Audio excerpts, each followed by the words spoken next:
welcome to Staying with the Trouble.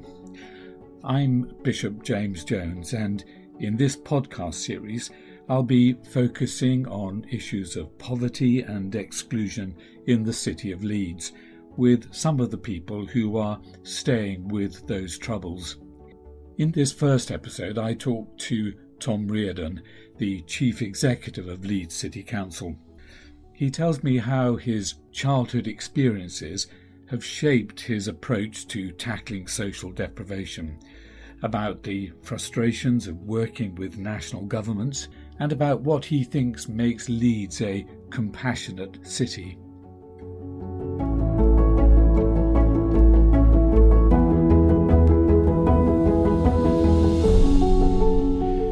Tom, welcome to this podcast. The theme is staying with the trouble, and I wonder if in a sentence or a paragraph you could say what the particular trouble or the challenge is for you as the Chief Executive of Leeds City Council. Well, Leeds is a great city, very economically successful, and lots of things to be very proud of and excited about. But despite its success, it has many thousands of people who are not able to take advantage of that. So the trouble, I guess, is how we can get those people connected to the success of the city more effectively. And looking back on your own life, what are the things that have shaped you that you feel equip you now to reach out to people who feel on the margins and a bit excluded? Well, probably my growing up was the thing that did it. My dad was very much somebody who favoured the underdog. He made us support Middlesbrough Football Club to just bring that to life a bit. He was somebody who tended to befriend the people who other people would sort of walk by in the street a bit, and also his own experiences of dealing with alcohol problems and mental health issues. My mum being bipolar meant that we were often experiencing the upheaval that many families that we deal with in the city that you would call vulnerable. We were doing that ourselves, but it was a very loving upbringing, and we managed to, after a few periods in care for me and my brother, we managed to settle down in a place called Northallerton, a market town, and my friends who I met there are still my friends now, and are very much, they're not chief executives of councils, and they've always kept me very grounded, and I very much come at things not thinking that the council or myself or anyone else is better than anyone else or more important, but everybody should have a voice, and I'm very committed to that sense of equality and treating people for who they are, not what you see. And when you engage with vulnerable people and some of their issues, do you ever get flashbacks to your own childhood, to your youth? Only occasionally, I would say, because it was when I was very young, so it was when before the age of 4, so it's quite rare. The ones that I do get a bit of that are when I'm dealing with mental health issues in the city, and I remember going to visit my mum and dad at times in the mental health wards of hospitals during that period, which were pretty grim places at times for the people who were in them. And so there are times when, I'm sort of used to, I am used to the sense of crisis that people feel at times, and so I have a lot of empathy for that. And they wouldn't make that connection with somebody who's this sort of high-paid person who works for the bureaucrat who works for the council. But that's probably the best example, I would say. And you've been chief executive now for some 12 years. I wonder, as you look back on that decade plus, what progress you think you've made in reaching out to vulnerable people, or what are the issues that are still outstanding that really need to be grasped?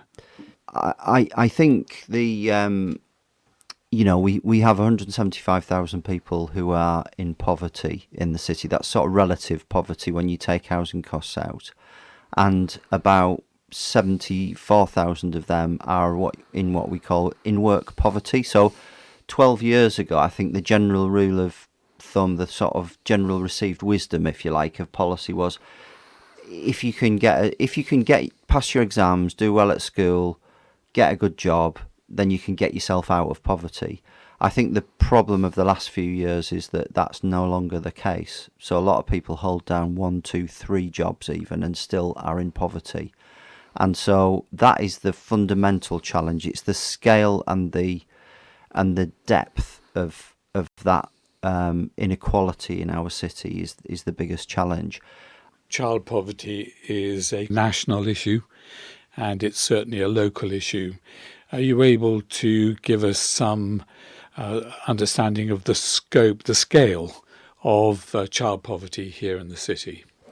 Yeah, we think about 1 in 4 children are in relative poverty, in child poverty, which is when you look at it with the impact of housing costs on families, and that's over 30,000 young people, and we feel that every day with the I think some people may have heard of the recent example of a charity, the Zarek charity, that some brilliant people in the city have set up because they realise that some kids don't have a bed to sleep on an evening, and we have huge challenges in terms of the keeping our children well fed and the nutrition right, which we've worked really really hard on, particularly in school holidays with the charity and faith sector over the last few years. We have made a lot of progress over the years in dealing with that, and I genuinely think that there would be more people in crisis and more people in poverty if it hadn't been for what the council has done. And what particular things have you done? We've kept every children's centre or Sure Start centre open in the city through austerity.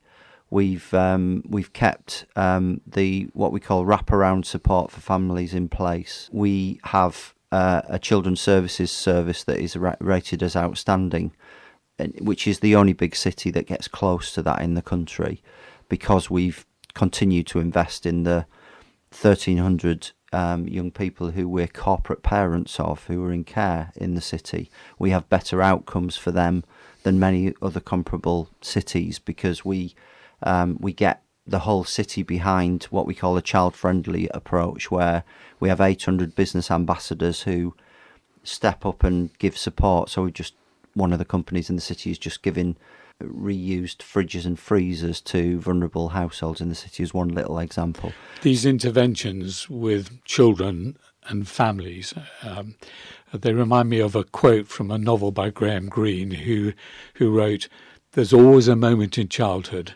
when the door opens and lets the future in." It seems to me that what you're about is, as in your own case, somebody opened a door and let the future in. That's what you're doing for the young people and children of Leeds. Yeah, absolutely. That's a really, really good way to describe it.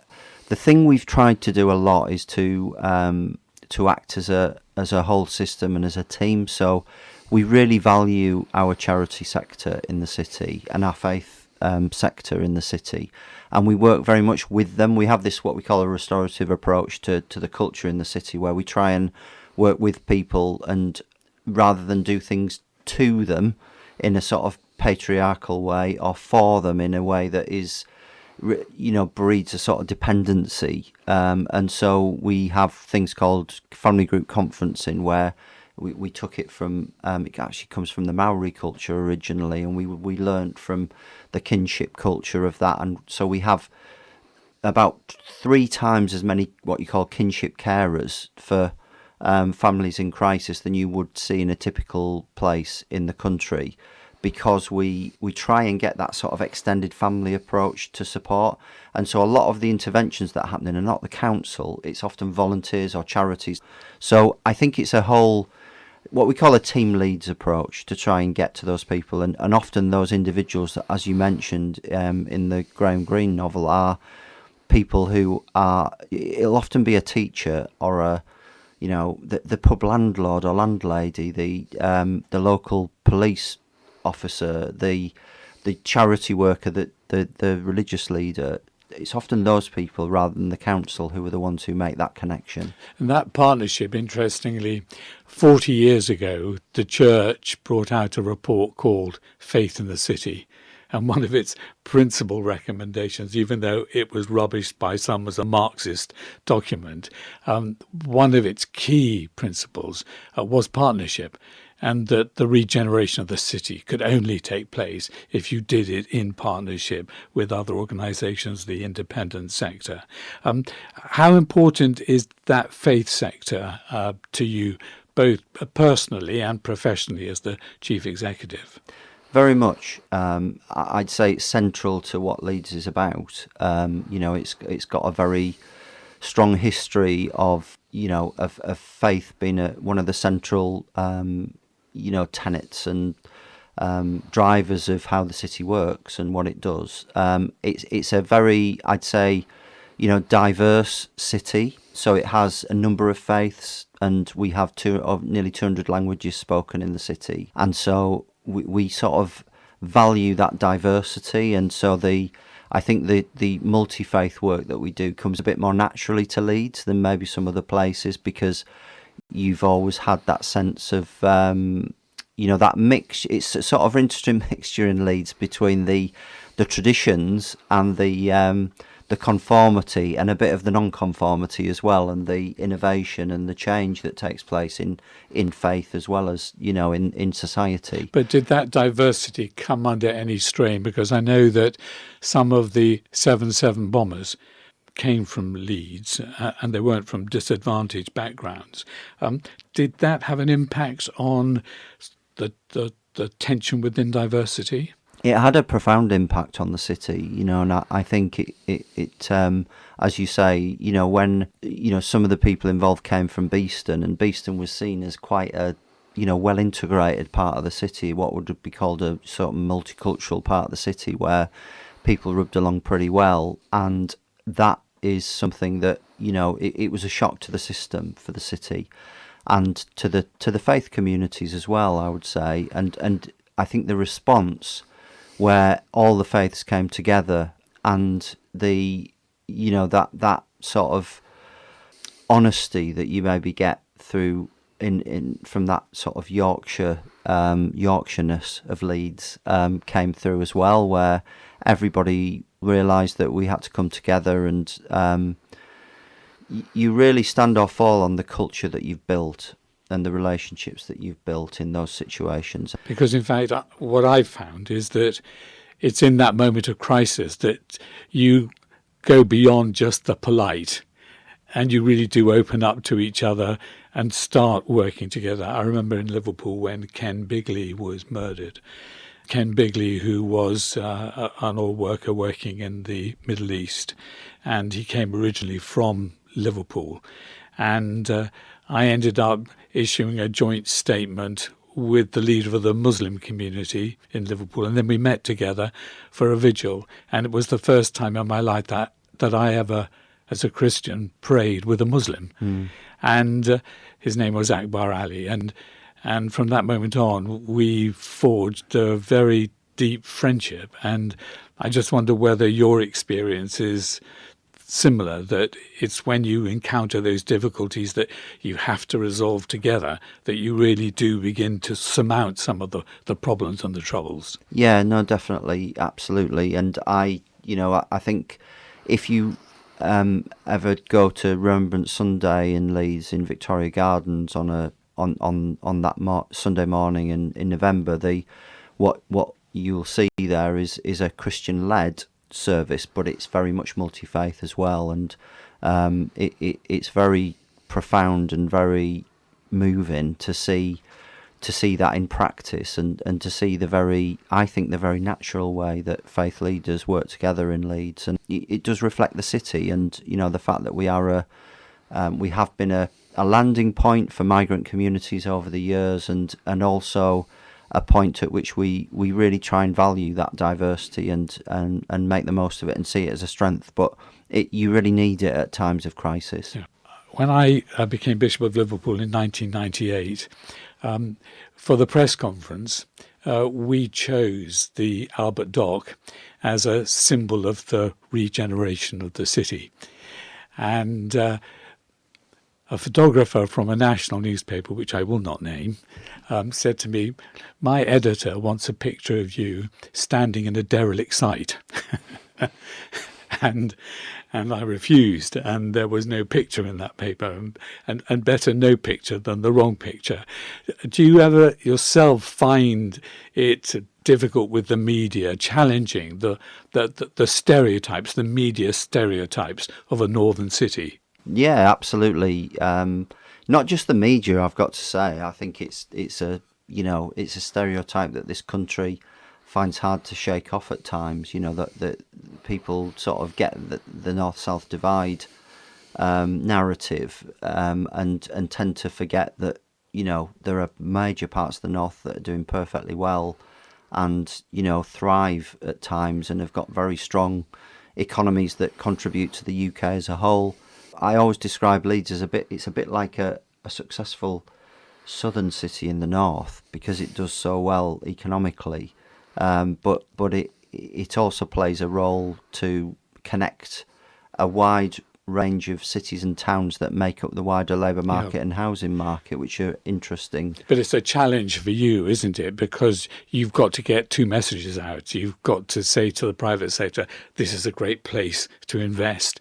But you've got to say to the public purse, to the government, there are big areas here that need investment from the public purse, because there are areas of challenge. How do you hold those two messages together? Yeah, you've got to be... That is a very, very good way to sum it up, actually. It's quite hard sometimes. So when the HS2 decision came out recently, we were pretty furious, because we'd been asked to plan for a national project that we didn't invite ourselves. We'd safeguarded 700 hectares of football pitches of land in the city to get ready for it, blighted communities and businesses, and then we're told that the centre had changed their mind.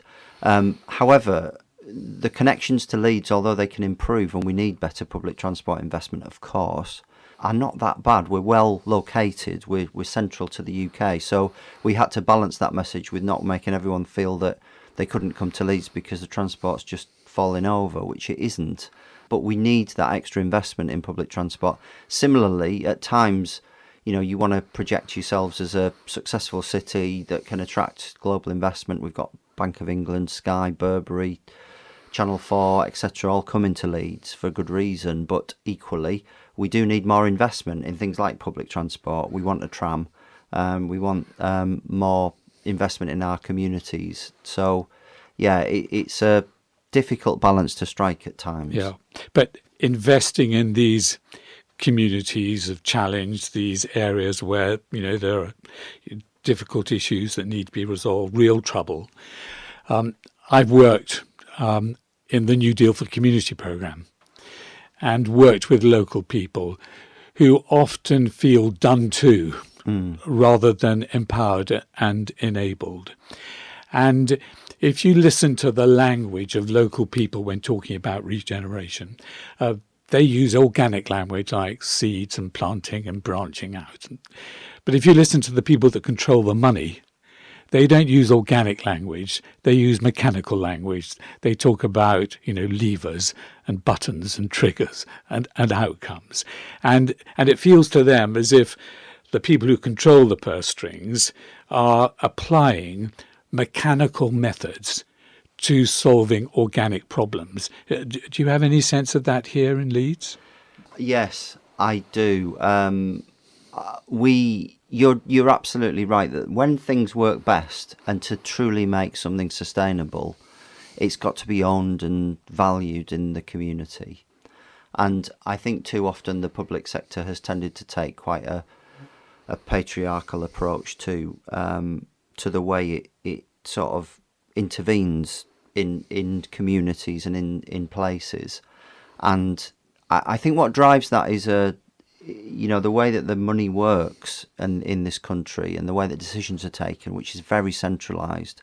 And it basically goes back to Parliament voting money for a certain purpose and having to be sure that it's spent for that purpose on an annual basis. So it's very short term, and it's very, mechanical, as you say, it sort of drives that behaviour as well at a local level. So we try and not to mimic that, but we have, when it's public money being used, you've got to be transparent and you've got to be careful about how it's spent. So you've got to be sure that it makes a difference. So sometimes it's hard not to look for those outcomes and make sure that you've got a story to tell about how the things happened. Yeah, the patriarchal attitude I've seen so many times when doing New Deal for communities. I remember civil servants coming up from London and addressing the board, half of which were local members, and the officers from London saying, now we've given you £60 million, as if it was their own personal largesse that they had dispensed. Yeah. And it was so patronising, and no recognition of the cost to local people of putting their head above the parapet and coming forward and joining these boards, because for some people, even to join that board was selling out. And again, one of the images that I sort of wrestled with is of urban diabetes. I mean, I speak as a diabetic, because in some cities you have the money, the blood, the wealth circulating around really prestigious projects, concert halls, arenas, museums, theatres. And that blood, that wealth doesn't reach out to the outer estates, which atrophy and die. So how do you make sure, if I can sort of mix the metaphors now, how do you make sure that the arteries remain really wide open so that the blood can pass right round the body of the city and into the extremities of some of those communities in the outer estates? Well, I think because we have quite a big geography in Leeds, our geography is twice the size of Birmingham, even though Birmingham has slightly more people than us. We have 800,000 people, but we're a much wider drawn council boundary. We've always been very conscious of the fact that we can't run everything from the Civic Hall, and because also Leeds will never be a one-party state because of that geography, so it's always been quite a pluralist politics as well. So what we've done, I think, is try to have a dual approach. So we try and set very clear ambitions for the city itself and for citywide strategy, but we always recognise that is delivered locally through the wards. So we've kept what we call neighbourhood networks, which are charities who serve elderly people in the city, and we've funded them through austerity. We've made sure that when we had to make cuts, we cut the council more than we cut the charity sector, and that has meant that we've had a network of institutions on the ground that serve people and give us a foundation in each community in the city that means that we won't get drawn into that feeling that we're there at the centre to tell everyone what to do. One of the other issues in the north-south divide debate is levelling up, about investing in the north.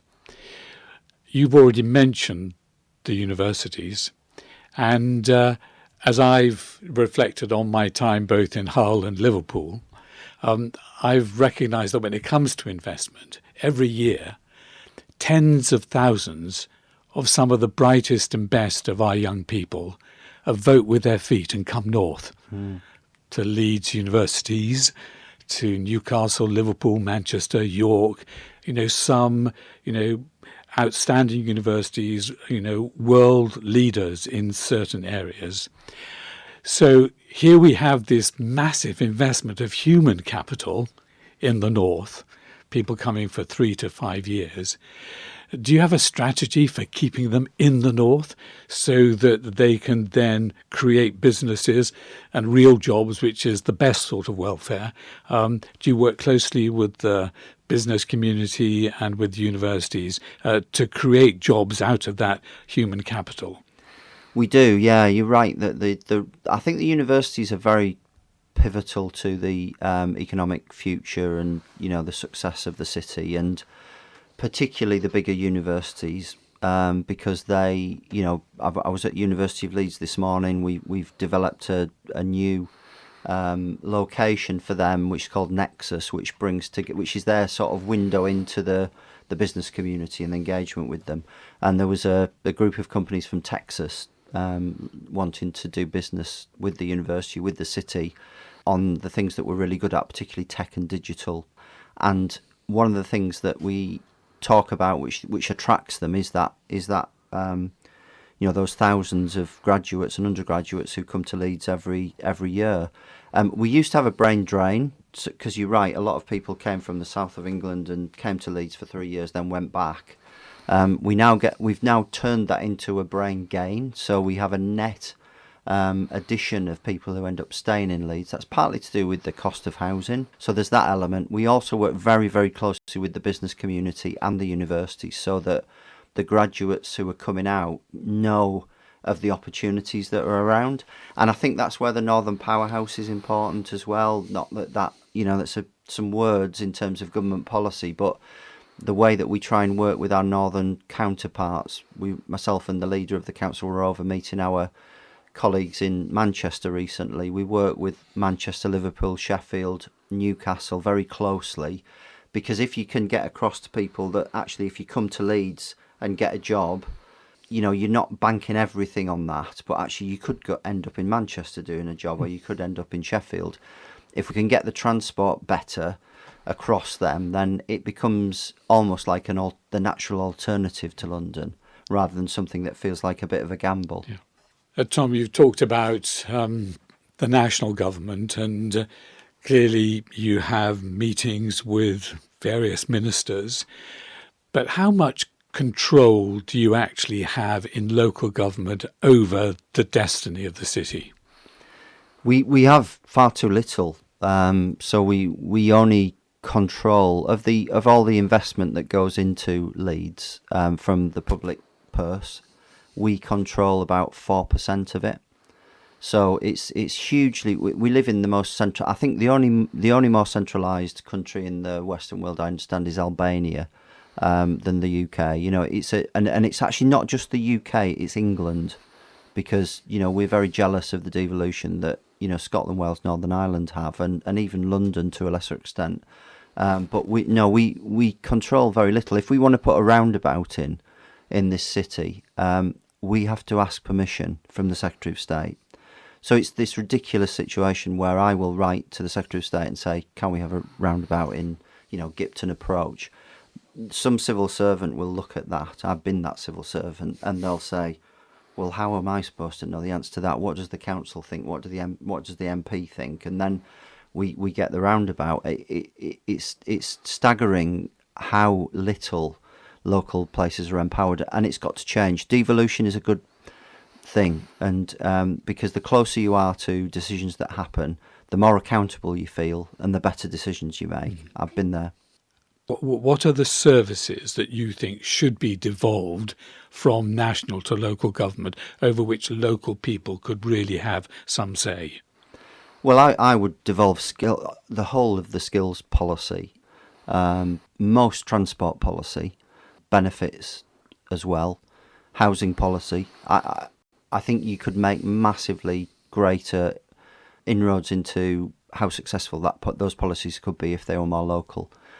That's the difference that needs to be made. I think I don't think many people realise just how centralised this country is. I mean, we often get blamed as the council for things that we're not responsible for. That's part of the job.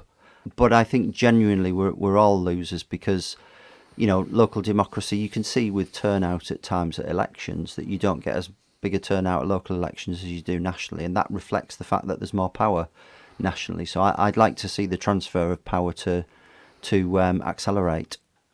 As I've looked back, it seems to me that national government has almost undervalued local government, in fact subverted it. So, for example, the New Deal for Community initiative, the City Academy initiatives, were all because the national government felt that the local government wasn't delivering as well as it could be. Is there any truth in that, do you think?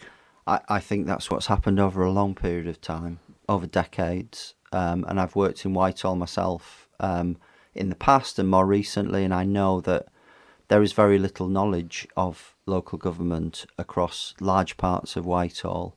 and there is a tendency in the country to default to, if you don't do something national, then it's almost by definition secondary. Even the words we use, sub-regional, it's something, sub-national. It must be secondary. And of course, that's not the case, and it really needs to change. And how do you ensure that you yourself now are hearing local voices? Because, as you say, so many people don't turn out to vote. So what mechanisms do you have in place to ensure that you really are hearing the local voice? A lot. We have some what you might call sort of set piece things from a city perspective. So we learnt from Glasgow and did the Poverty Truth Commission, which has been incredibly powerful, and for lots of us hearing firsthand the stories of what it's really like for people to live in our city is incredibly important, I think, for decision makers, because then you really do tend to think about the way you put policy together differently. We have community committees that serve every part of the city, so people have the opportunity there. We are at our full council meeting, which is this Wednesday. We have delegations who can come in and talk, and present to the council, which they're doing this week. It's often stuff we don't like to hear, but it's the main public meeting of the council that allows that to happen. But it's more about the culture, I would say, of the way that we work. And so I try and get out and about every week, to see that our members of staff, I think you've got to, go with the grain of things that are happening out in the community. So the Black Lives Matter, movement is something that has profoundly affected a lot of us who felt we were doing a decent job on equality and diversity. But actually, when you hear the lived experience of your members of staff and people in the city, you realise that isn't the case. So I think it's having a culture of being open and honest and willing to not just listen, but respond where you can, and where you can't, say why you can't. You make no secret about styling your city as a compassionate city. In fact, already today I've seen somebody with a Compassionate City award. Tell me about that. What inspired that, and why are you doing it? I think we were trying to sum up the social objective of the city, and recognise that we don't want to just be the most successful economy in the country, in the world, or whatever. We don't want growth at any cost. We want everybody to succeed in the city, and the Compassionate City approach has come out of that. The big priority throughout austerity has been to keep vulnerable people, the most vulnerable people who need our help the most, at the forefront of our financial decisions as well, and that's what we've tried to do. We've talked about the importance of partnership. I'd like to explore the role of faith communities. Once upon a time in this country, the churches provided everything from the cradle to the grave. Schools, hospitals, caring for the community. And then, this is very much 1066 and all that, these things became too expensive for the state when they took all these things over. And they then passed them back to local groups, including churches and faith groups. And I know from what you said that faith groups do play an important part in the shaping of Leeds as a city. Can you give me some examples of where faith communities have stepped up and taken responsibility for areas that are really quite crucial to being a compassionate city? Yeah, I think the pandemic has probably been the key element in bringing that to the fore even more. So we delivered tens of thousands of food parcels. We put in place a network of community hubs in the city, and we have needed and still need far too many, but a large network of food banks in the city. And the faith communities have played an integral and fundamental role in those things happening. And we had a gold meeting, as it's called in emergency planning terms, that I've chaired all the way through the pandemic, and we've had charity and faith community groups represented on that all the way through. We do that in terms of the way we run the health and care system as well. We have, if you like, that sector at the top table. We have a religious and belief hub, as part of our equalities policy framework. So there's regular engagement as well on policy issues in the city. So in the shaping of policy and in the doing of policy, the faith groups and faith community has played a central role in the city, and we're very grateful for that. Right. Are you able to quantify the number of food banks, credit unions, senior citizens clubs? What percentage of those have their roots in a faith community? I couldn't answer that with a specific number, but we have 37,000 people use the credit union.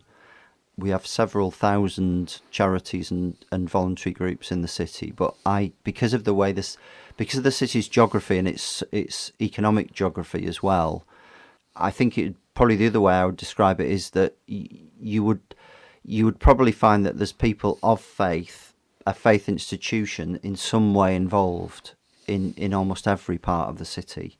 That's probably the other way to describe it, rather than trying to quantify it and getting too mechanistic about it. It's spring 2022.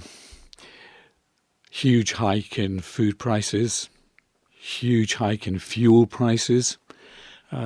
These are real live and life issues for many people. You talked about tens of thousands of people in the city being on the edge. What strategies are you now considering in order to reach out to that trouble, to that challenge? Yeah, I mean, it's very worrying, and we are extremely concerned, particularly about the fuel prices, the energy prices issue. And so we're working very closely with our housing providers and our local partners to see if we can get some support directly into families who are struggling. We work with our utilities to try and encourage them to give people more leeway if they can, if they are struggling with their bills. We have a financial and benefits advisory service that we run out of the council that can help people, that we're sort of increasingly using together with the credit union, which is very strong in Leeds, and the debt charities that we work with to try and help people.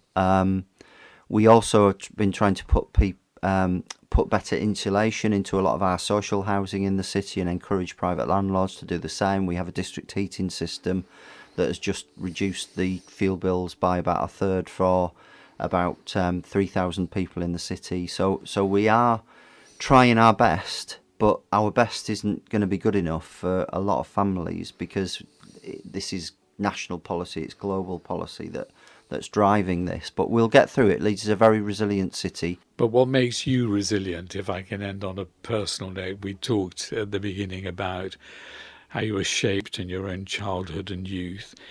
As you drive around the city, as you survey this community of communities, and you look ahead at some of the big challenges of the troubles that lie ahead, what sustains you personally when you wake up in the morning and you contemplate your in-tray and what you have to do? I mean, I think personally, I make sure that I've got good support outside work, and it's my family and friends and that I mentioned. I still stupidly play football, even though I'm too old to, but that helps with things as well, which I'm doing tonight.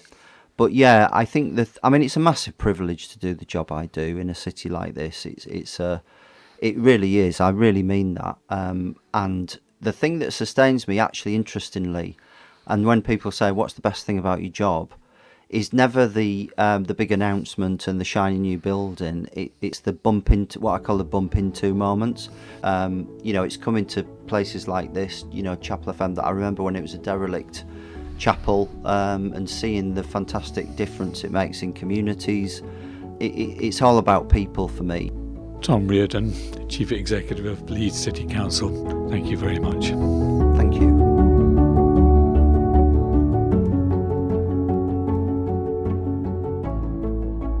These interviews are brought to you by the William Temple Foundation and Leeds Nature Institute and were recorded at Chapel FM in Seacroft.